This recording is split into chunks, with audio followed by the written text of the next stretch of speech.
Selamat pagi adik-adik, bagaimana kabarnya? Semoga kalian dalam keadaan sehat selalu. Nah, di pagi hari ini kita akan belajar tentang sistem operasi jaringan. Apa sih sistem operasi jaringan itu? Untuk penjelasannya, jangan lupa tonton dan simak video berikut ini. Semangat belajar! Yang pertama, kita akan mempelajari tentang pengertian administrasi sistem jaringan. Apa sih administrasi sistem jaringan itu? Administrasi sistem jaringan adalah kegiatan mengelola serta menjaga seluruh sumber daya pada sistem jaringan agar kinerja jaringan lebih efektif dan efisien, baik dari segi fungsi, struktur, dan keamanan jaringan itu sendiri. Administrasi sistem jaringan memiliki 3 manfaat, yaitu yang pertama menambah efisiensi kerja, yang kedua membuat pekerjaan jadi lebih mudah, dan yang ketiga dapat menghemat biaya. Selanjutnya, dalam administrasi sistem jaringan diperlukan seorang administrator jaringan atau yang biasa disebut dengan network administrator.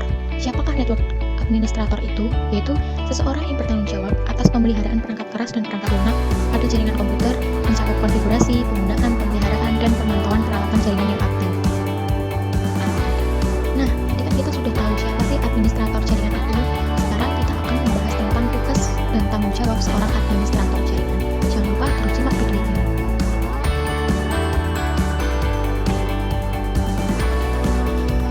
Secara garis besar, administrator jaringan memiliki 7 tugas utama. Yang pertama, menginstal dan mengkonfigurasi server. Yang kedua, menginstal dan mengkonfigurasi application server. Yang ketiga, membuat dan mengelola user. Yang keempat, membackup dan restore file. Yang kelima, mengkonfigurasi keamanan sistem. Yang keenam, menggunakan tool untuk memonitor keamanan jaringan. Dan yang ketujuh, melakukan troubleshooting. 7 pernyataan tersebut merupakan tugas dari seorang administrator jaringan.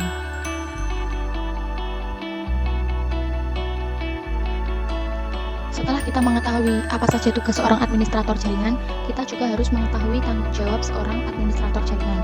Yang pertama, memastikan hardware dan jaringan infrastruktur berfungsi dengan baik. Yang kedua, menginstal software baru pada server. Yang ketiga, mempertahankan gambar pada disk saat menginstal komputer baru. Yang keempat, memastikan bahwa lisensi berbayar sudah up to date. Yang kelima, mempertahankan standar untuk instalasi server aplikasi. Dan yang keenam, memantau kinerja serta memeriksa keamanan jaringan. Nah, 6 hal tersebut merupakan tanggung jawab seorang administrator jaringan. Berikutnya adalah kebutuhan perangkat administrasi jaringan. Yang pertama yaitu kebutuhan perangkat lunak atau software. Pemilihan kebutuhan perangkat lunak memiliki beberapa kriteria. Yang pertama yaitu pemilihan aplikasi server. Di antaranya ada role yang bertujuan untuk menentukan tujuan digunakan. Yang kedua ada merek server, menentukan standar merek komputer dan server yang digunakan.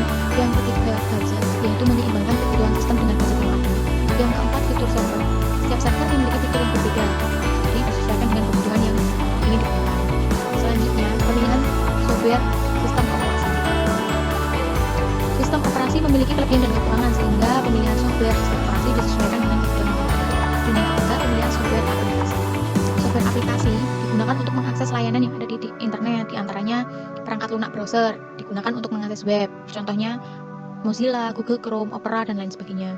Yang kedua, perangkat lunak untuk menjalankan FTP, misalnya Qt FTP atau Godzilla. Selanjutnya, program untuk chatting, misalnya Cisco, Webex, Slack, dan lainnya. Lalu yang keempat, software untuk mengelola email, biasanya seperti Yahoo Mail, Gmail, Outlook, dan yang lain sebagainya.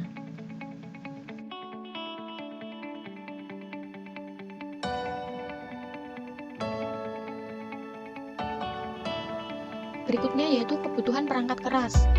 Di sini saya menyebutkan beberapa kebutuhan perangkat keras yang dibutuhkan dalam administrasi sistem jaringan, diantaranya PC atau personal komputer. Yang kedua, komputer server. Yang ketiga, komputer client. Yang keempat, network interface card atau NIC. Yang kelima, hub. Keenam, konektor. Ketujuh, modem. Kedelapan, wifi adapter. Yang kesembilan, repeater. Yang ke-10, bridge. Ke-11, router. Yang ke-12, gateway.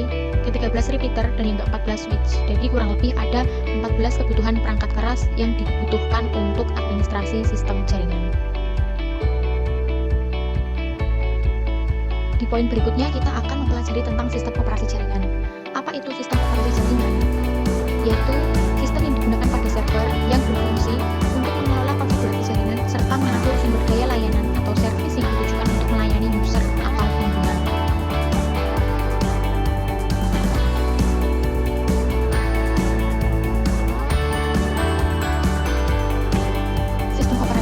Memiliki beberapa subbab yang memang harus dibahas ketika kita mempelajari tentang sistem operasi jaringan. Yang pertama, fungsi sistem operasi jaringan. Apa Apa saja sih fungsi sistem operasi jaringan itu? Di antaranya, mengelola sumber daya jaringan, menghubungkan sejumlah komputer dan perangkat lainnya ke sebuah jaringan, menyediakan keamanan jaringan, menyediakan layanan jaringan seperti DHCP, DNS, FTP, dan sebagainya, menyediakan toleransi kesalahan, memonitor status dan fungsi elemen-elemen jaringan, serta mudah menambahkan klien dan sumber daya lainnya.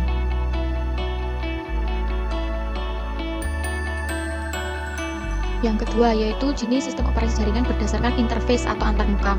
Dibagi menjadi dua. Yang pertama, sistem operasi jaringan berbasis GUI. Apa itu GUI? GUI atau yang sering disebut Graphical User Interface adalah sistem operasi yang dalam proses instalasi maupun penggunaannya, user tidak perlu menghafal sintaks atau perintah DOS maupun bahasa pemrograman yang digunakan. Dan yang kedua, sistem operasi jaringan berbasis CLI. Apa itu CLI? Atau yang sering disebut Command Line Interface adalah sistem operasi yang dalam proses instalasinya, user diharapkan atau diwajibkan untuk menghafal perintah DOS yang digunakan untuk menjalankan suatu proses instalasi sistem operasi jaringan tersebut. Jadi, kalau GUI itu tidak perlu menghafal sintaks, sedangkan CLI harus menghafal sintaks perintah yang ini digunakan untuk menjalankan suatu.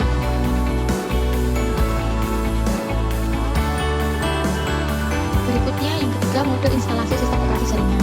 Mode instalasi sistem operasi jaringan di sini sama seperti jenis sistem operasi yang sudah saya jelaskan di slide sebelumnya.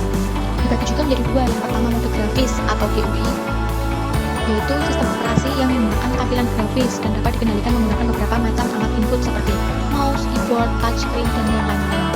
Mode grafis memiliki keuntungan berupa menu-menu yang dapat dipahami oleh pengguna atau user-friendly.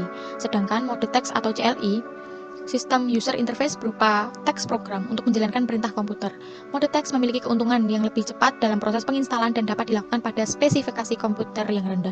Tentunya, mode grafis atau GUI dan mode teks atau yang disebut CLI memiliki keuntungan dan kelebihan pada masing-masing mode tersebut.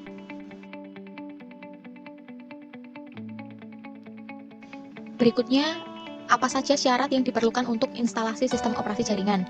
Yang pertama yaitu tipe dan kecepatan prosesor. Yang kedua, jumlah RAM yang diperlukan.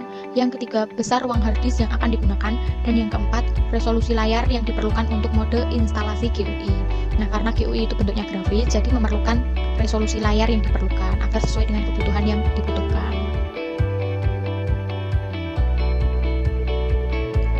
Yang kelima yaitu metode instalasi sistem operasi jaringan.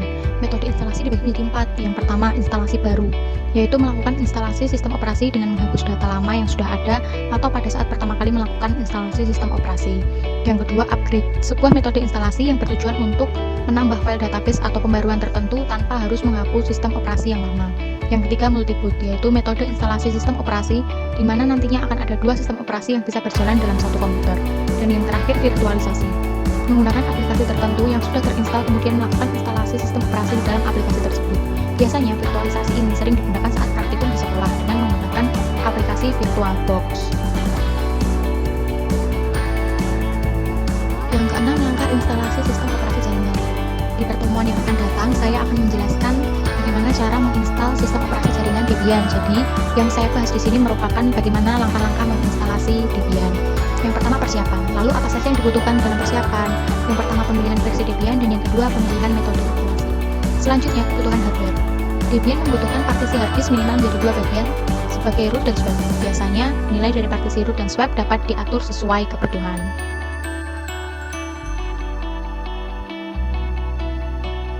Nah, langkah ketiga yaitu memilih metode instalasi. Di sini ada 5 metode yang bisa digunakan.